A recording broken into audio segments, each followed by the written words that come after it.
Welcome to ಚಿನ್ನ ಊಟ. ನಾನಿವತ್ತು ಜಿರಳೆಯಿಂದ ಹೇಗೆ ಮುಕ್ತಿ ಹೊಂದೋದು ಅನ್ನೋದ್ರ ಬಗ್ಗೆ ವಿಡಿಯೋ ಮಾಡ್ತಾಯಿದ್ದೀನಿ. ತುಂಬ ಮನೆಯಲ್ಲಿ ಜಿರಳೆಗಳ ಕಾಟ ಜಾಸ್ತಿನೇ ಇರುತ್ತೆ. ನಾವೇನು ಅದನ್ನು ಸಾಕೋದಿಲ್ಲ, ಅದಾಗ ಅದೇ ಬರುತ್ತೆ. ಹಾಗಾಗಿ ಬನ್ನಿ ಅದಕ್ಕೊಂದು ಸೂಪರ್ ಟಿಕ್ಸ್ ಹೇಳ್ಕೊಡ್ತೀನಿ, ಹೇಗೆ ಅದನ್ನೆಲ್ಲ ಓಡಿಸೋದು ಅಂತ ಹೇಳಿ. ದೇವ್ರ ಮನೆಯಲ್ಲಿ ನಾವು ಸಾಮಾನ್ಯವಾಗಿ ಧೂಪನ ಹಚ್ತೀವಲ್ಲ, ಆ ಧೂಪದ ಬತ್ತಿಗಳನ್ನ ತೊಗೊಳ್ಳಿ. ಈ ಥರದ್ದು ಧೂಪದ್ದು ಒಂದು 3ರಿಂದ 4 ತೊಗೊಳ್ಳಿ, ಸಾಕಾಗುತ್ತೆ. ಚಿಕ್ಕದಾದರೆ 4 ತೊಗೊಳ್ಳಿ, ದೊಡ್ಡದಿತ್ತು ಅಂದರೆ 3 ಸಾಕಾಗುತ್ತೆ. ನೋಡಿ, ಈ ರೀತಿ ನಾನು 3 ತೊಗೊಂಡಿದ್ದೀನಿ. ಇದಕ್ಕೆ ಕರ್ಪೂರನೂ ಸಹ ಬೇಕಾಗತ್ತೆ. ಇದನ್ನು ಮೊದಲಿಗೆ ನಾನು ಪುಡಿ ಮಾಡಿ ಇಟ್ಕೋಬೇಕಾಗತ್ತೆ. ನೋಡಿ, ಈ ಥರ ಇರೋದನ್ನು ಪುಡಿ ಮಾಡ್ಕೋಬೇಕು. ಜೊತೆಗೆ ಕರ್ಪೂರನೂ ತೊಗೊಂಡಿದ್ದೀನಿ, ಕರ್ಪೂರನೂ 4 ತೊಗೊಂಡಿದ್ದೀನಿ. ಅದನ್ನು ಸಹ ನಾನಿಲ್ಲಿ ಪುಡಿ ಮಾಡ್ಕೊಳ್ಳೋ ಅಂಥದ್ದು. ನೋಡಿ, ಎರಡನ್ನೂ ಪುಡಿ ಮಾಡಿ ಇಟ್ಕೊಂಡಿದ್ದೀನಿ. ನಾವು ಹೊರಗಡೆ ಸ್ಪ್ರೇ ಎಲ್ಲ ಹೊಡೆದ್ರೂ ಜಿರಳೆಗಳು ಬರ್ತಾ ಇದೆ, ಜಿರಳೆಯಿಂದ ತುಂಬ ಸಮಸ್ಯೆ ಆಗ್ತಿದೆ ಅಂದವರು ಖಂಡಿತ ಈ ಟ್ರಿಕ್ಸ್ನ ಫಾಲೋ ಮಾಡಿ. ಮನೆಯಲ್ಲಿ ಯಾವತ್ತೂ ಜಿರಳೆ ಕಾಣಿಸಲ್ಲ ನಮ್ಮ ಕಣ್ಣಿಗೆ. ನೋಡಿ, ಇದೆರಡನ್ನೂ ಹಾಕ್ಕೊಂಡಾಯಿತು.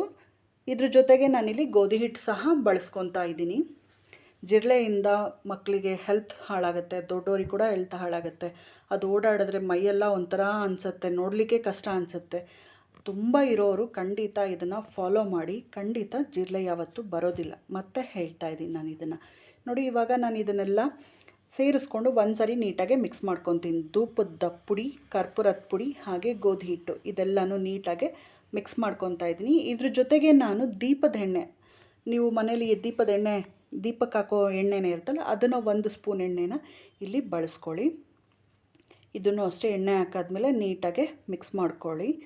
ಚೆನ್ನಾಗಿ ಮಿಕ್ಸ್ ಮಾಡ್ಕೋಬೇಕು. ಎಣ್ಣೆ ಹಾಕಾದ್ಮೇಲೆ ಎಲ್ಲ ಮಿಕ್ಸ್ ಆದಮೇಲೆ ಸ್ವಲ್ಪ ಉದುದ್ರ ಥರ ಆಗುತ್ತೆ. ಕೈಯಲ್ಲೇ ಕಲಿಸ್ಕೊಳ್ಳಿ, ನೀವು ಈ ರೀತಿ ಕಲಿಸ್ಕೊಳ್ಳಿ. ಹೊರಗಡೆಯಿಂದ ತಂದು ಹೊಡೆದಂಥ ಸ್ಪ್ರೇ ಹಿಟ್ಟಾಗಿರ್ಬೋದು, ಅದಕ್ಕೂ ಹೋಗ್ತಿಲ್ಲ, ಅಥವಾ ಗಂಧದ ಕಡ್ಡಿ ಹಚ್ತಾರೆ ಕೆಲವರು, ಅದಕ್ಕೂ ಹೋಗಿಲ್ಲ ಅಂದವರು ಇದನ್ನು ಟ್ರೈ ಮಾಡಿ. ಖಂಡಿತ ಹೋಗೇ ಹೋಗುತ್ತೆ, 100% ಹೋಗುತ್ತೆ. ನೋಡಿ, ಇವಾಗ ಇದನ್ನೆಲ್ಲ ನೀಟಾಗಿ ಕೈಯಲ್ಲೇ ನಾನು ಕಲಿಸ್ಕೊತೀನಿ. ತೇವಾಂಶ ಎಲ್ಲೆಲ್ಲಿರುತ್ತೋ ಖಂಡಿತ ಅಲ್ಲೆಲ್ಲ ಜಿರಳೆಗಳು ಬಂದೇ ಬರುತ್ತೆ. ಆ ಕಡೆ ಎಲ್ಲ ನೀವು ಇದನ್ನು ಉಂಡೆಗಳನ್ನ ಮಾಡಿ ಇಟ್ಟರೆ ಬರೋದಿಲ್ಲ. ನೋಡಿ, ಈ ರೀತಿ ನೀಟಾಗಿ ಕಲಿಸ್ಕೋಬೇಕಾಗತ್ತೆ. ಇದ್ರ ಜೊತೆಗೆ ನಾನು 1 ಸ್ಪೂನ್ ನೀರು ಕೂಡ ಹಾಕ್ಕೊತೀನಿ. ನೋಡಿ, ಈ ಥರ ಉದುದ್ರಾಗಿದೆ. ನೋಡಿ, ಇವಾಗ ಹಿಂಗೆ ತೋರಿಸ್ತೀನಿ.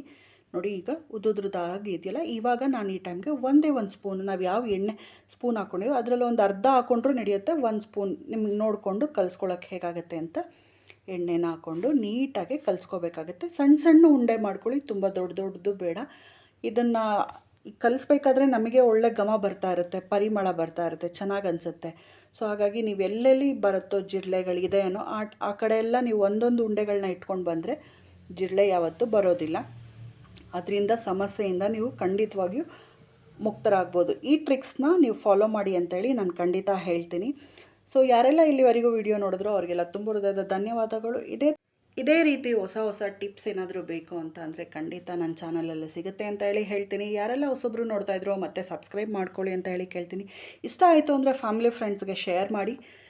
ಮತ್ತು ಇದೇ ಥರ ಹೊಸ ವಿಡಿಯೋದಲ್ಲಿ ನಾನು ನಿಮಗೆ ಕಾಣಿಸ್ಕೊತಾ ಇರ್ತೀನಿ. ನೋಡಿ, ಈ ರೀತಿ ಸಣ್ಣ ಸಣ್ಣ ಉಂಡೆಗಳನ್ನ ಮಾಡ್ಕೊಳ್ಳಿ, ತುಂಬ ದೊಡ್ಡದು ಮಾಡ್ಕೊಳ್ಳೋಕೆ ಹೋಗಬೇಡಿ.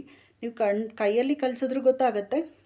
ಹಾಗೆ ಇನ್ನೊಂದು ಏನಂತ ಅಂದರೆ, ನೀವು ಇಡೋದು ಈ ಉಂಡೆಗಳು ಎಲ್ಲೆಲ್ಲಿ ಇಡ್ತೀರೋ ಅಲ್ಲಿ ಸೊಳ್ಳೆ ಸಹ ಬರೋದಿಲ್ಲ, ಸೊಳ್ಳೆ ಕೂಡ ಕಡಿಮೆ ಆಗುತ್ತೆ ಅಂತಲೇ ಹೇಳ್ಬೋದು. ನೋಡಿದ್ರಲ್ಲ, ಈ ಥರ ಹೊಸ ಟ್ರಿಕ್ಸ್ನ ಬಳಸೋವಂಥದ್ದನ್ನ. ಸೊ ನೀವು ಮನೇಲಿ ಟ್ರೈ ಮಾಡಿ ಇದನ್ನು ಅಂತೇಳಿ ಕೇಳ್ಕೊತೀನಿ. ವಿಡಿಯೋ ನೋಡಿದ್ದಕ್ಕೆ ತುಂಬ ಹೃದಯದ ಧನ್ಯವಾದಗಳು. ಇದೇ ಥರ ನನಗೆ ಸಪೋರ್ಟ್ ಮಾಡಿ ಅಂತ ಕೇಳ್ಕೊತಾ ಇದ್ದೀನಿ. Thank you so much.